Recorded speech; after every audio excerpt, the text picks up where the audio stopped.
سلیم 2 سال کا تھا۔ اس کے والدین میں اتفاق نہ ہو سکا تو وہ الگ ہو گئے۔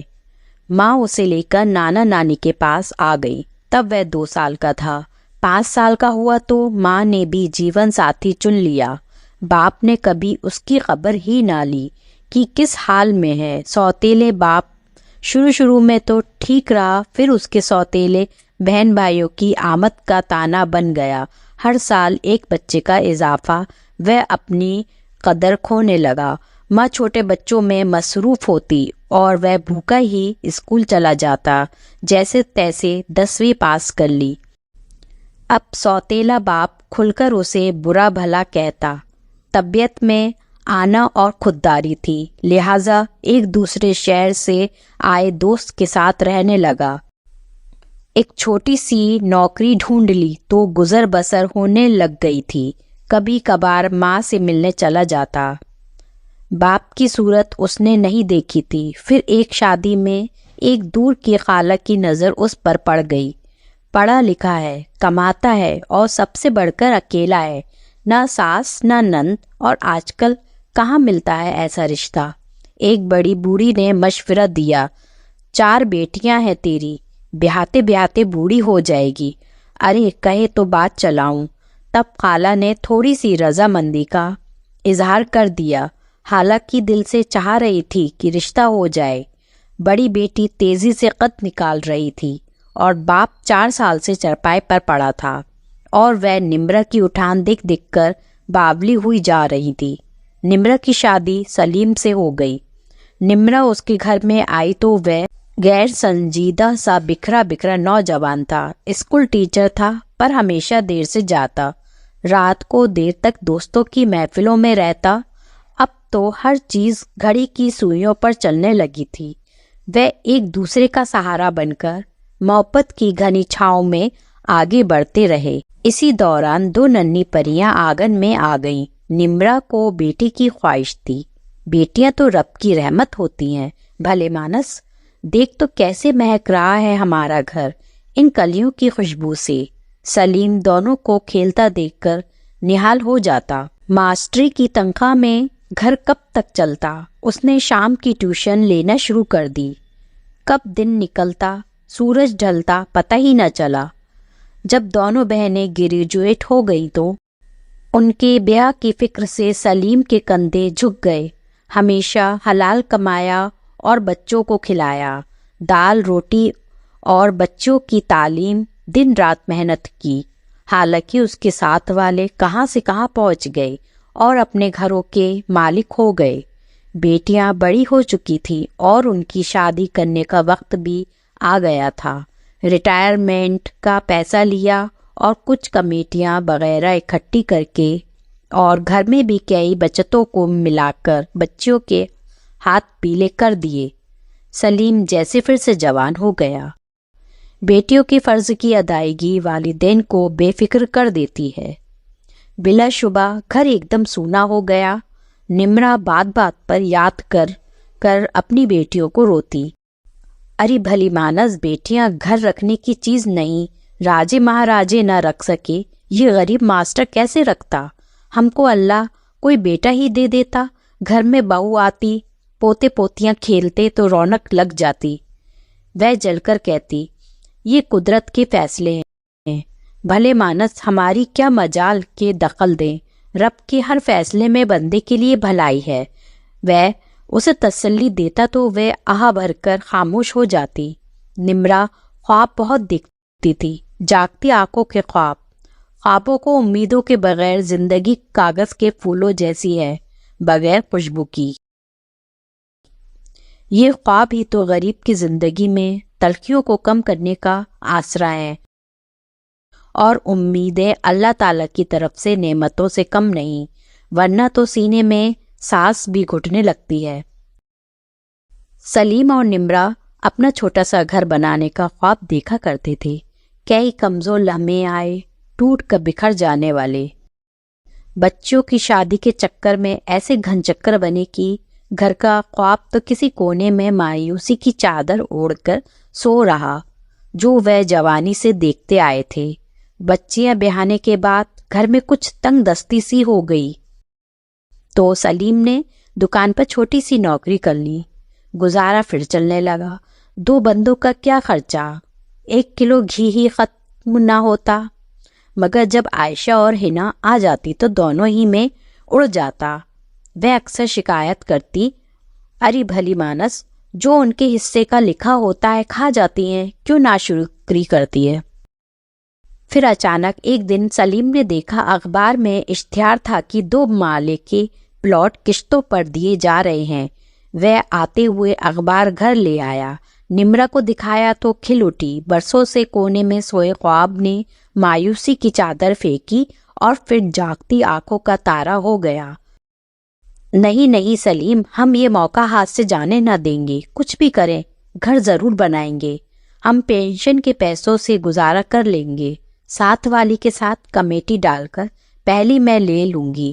تم دکان والے سے کہو چند ماہ کا ایڈوانس دے دے. بھلے ہی مکان کرائے کا ہے، ہم کون سا بھاگے جا رہے ہیں، اتنے سالوں سے بیٹھے تو ہیں یہاں پر. وہ ایک ہی سانس میں بولے جا رہی تھی. اچھا اچھا کرتے ہیں کچھ. وہ مسکرایا تو نمرا کو امید بن گئی. سر پر قرض چڑھا. وہ پہلی 3 قسطیں ادا کر آیا اور اب 5,000 ماہانہ ادا کرنے تھے.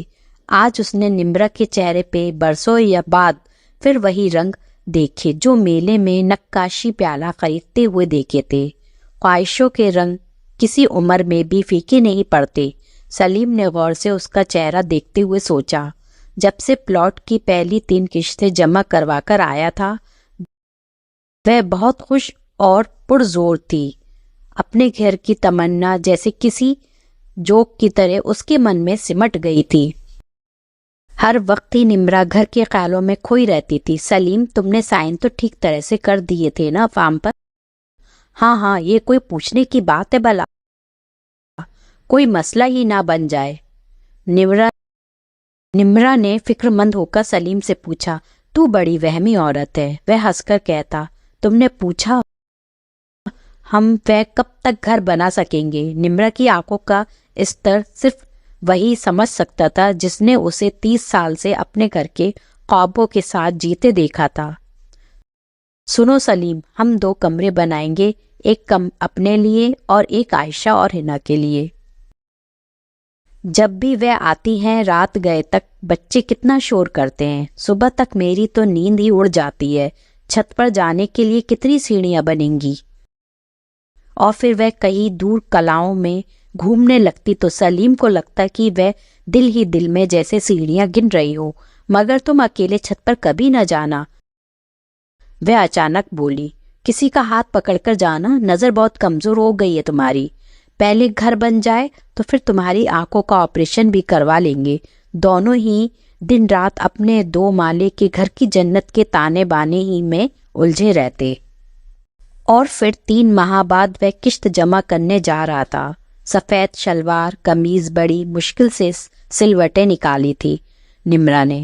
جاتے ہوئے اس کے بوٹ پرانے کپڑے سے صاف کرنا بھی نہ بھولی اور بار بار بول رہی تھی، یہ ضرور پوچھنا کہ ہم گھر کب تک بنوانا شروع کریں. اگر وہ اجازت دے تو سیمنٹ اور اینٹوں والوں سے بات کر لیتے ہیں. جب تھوڑی دیر بعد وہ گھر واپس آیا تو اس کا منہ لٹکا دیکھ کر بھی وہ پریشان تھی. کیا بات ہے سلیم؟ کیا وہ ابھی گھر بنانے کی اجازت نہیں دے رہے؟ کوئی بات نہیں، اتنی جلدی بھی کیا ہے.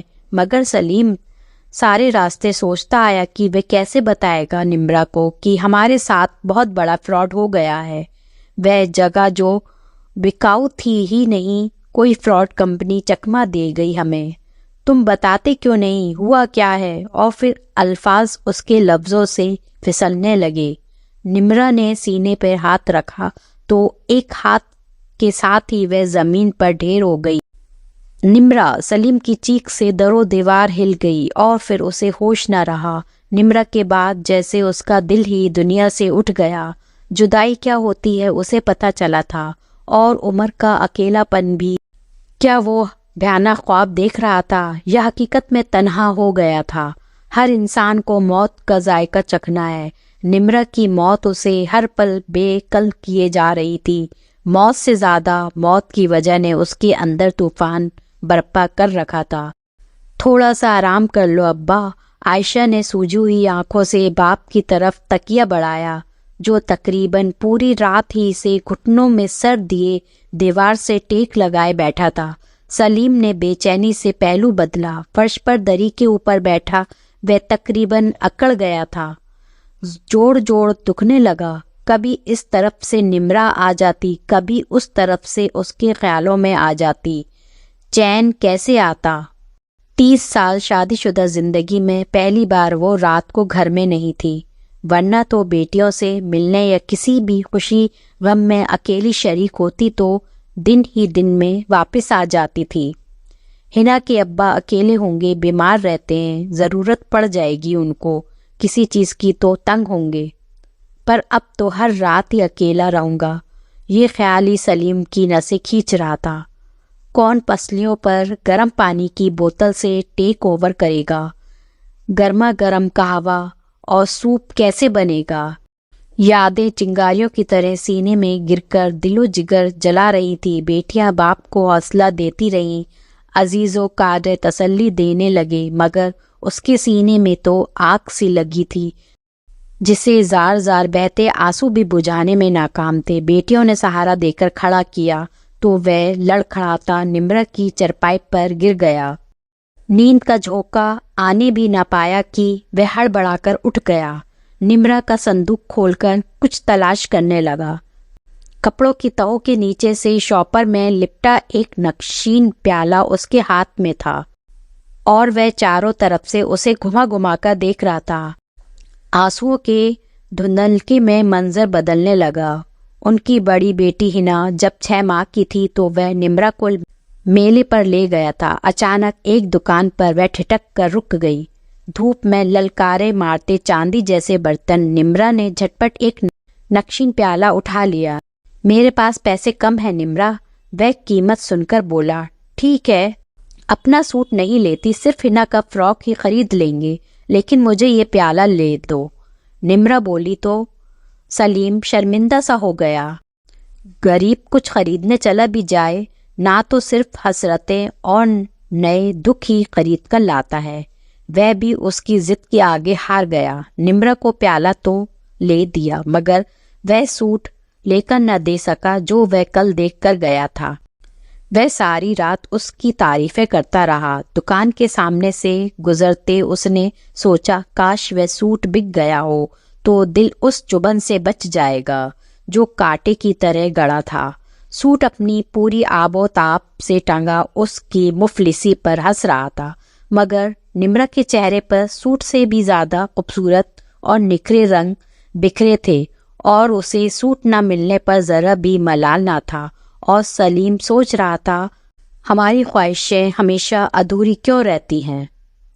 آخر تم اس پیالے کا کیا کرو گی؟ گھر میں ہم ہیں ہی کتنے لوگ اور ڈھیر برتنوں کا ہے۔ جب اپنا گھر بنے گا سلیم تو اس کی چھت پر بیٹھ کر ٹھنڈا پانی پیا کریں گے۔ اس لیے تو وہ کتنی ہی دیر اس کی معصومیت پر ہنستا رہا کہ وہ چڑ گئی۔ تو تمہارا کیا خیال ہے، نہیں بنے گا اپنا گھر؟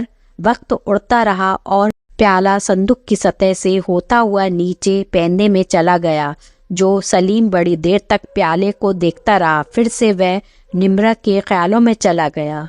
جانے کتنی ہی بار اسے نمرا نے مانجا، چھوا اور محبت سے لپیٹ کر رکھا تھا، اس لیے برسوں بعد بھی اس کی آب و تاب ویسی ہی تھی۔ اس نے کبھی بے پناہ مسائل کے باوجود بھی پیالے اور اس سے جڑی خواہش کو مان نہ پڑنے دیا تھا، اور جب وہ 3 ماہ کی قسط جمع کروا آیا تو نمرا نے ایک بار پھر پیالے کو کپڑے سے رگڑا۔ پھر وہ ڈر گیا جیسے وہ آخری بار مانج رہی ہو، جانے یہ منحوس خیال اسے کیوں آیا۔ نمرا پیالے کو بار بار دیکھ رہی تھی، کبھی پانی سے بھر کر ہونٹوں کو لگاتی، پھر لو برساتے چھت کے پنکھے کو دیکھتی اور پھر برا سا منہ بنا کر مسکرانے لگی۔ اب بس کر، رکھ بھی دو اسے، سلیم نے ٹوکا۔ کیوں؟ آج ہی تو اسے چمکانے کا وقت آیا ہے، دیکھو تو صحیح سلیم، اس پر خود ہی کلیاں کیسے کھل گئی ہیں۔ ہاں ہاں، تھوڑی دیر تمہارے ہاتھ میں اور رہا تو وہ خوشبو بھی دینے لگیں گی۔ سلیم یہ کہتا ہوا مسکراتا ہوا دکان پر چلا گیا۔